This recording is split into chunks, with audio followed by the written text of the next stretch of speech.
আমার এই spicy pasta দেখে কারো জিভে জল চলে আসলে কিন্তু আমি দায়ী না। যারা আমার মতো ঝাল পছন্দ করেন তাদের জন্য এই ভিডিওটি। আমি যখন এটা বাসায় বানাই সবাই তো একদম চেটেপুটে খায়।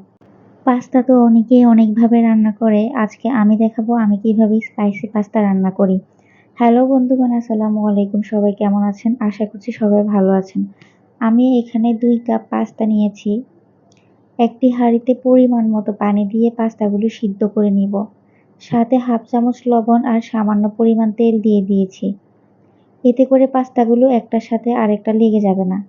আপনারা কেমন রেসিপি দেখতে চান তা অবশ্যই আমাকে জানাবেন।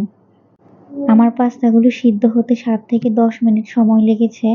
এই তো দেখতেই পাচ্ছেন আমার পাস্তাগুলো সিদ্ধ হয়ে গিয়েছে।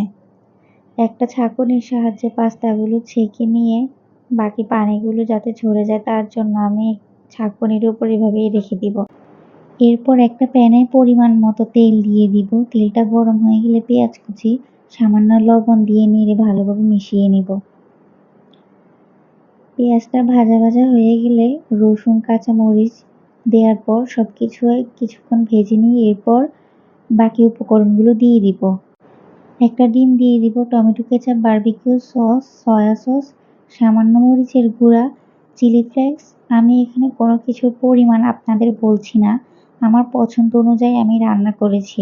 আমার যেহেতু ঝাল অনেক বেশি পছন্দ তাই ঝালটা আমি একটু বেশিই বাড়িয়ে দিলাম। সবশেষে পাস্তাটা ভালোভাবে মশলাগুলির সাথে মিশিয়ে নিয়েছি। পাস্তাটা নামানোর আগে পাস্তার সাথে থাকা মশলাটা দিয়ে দিয়েছি।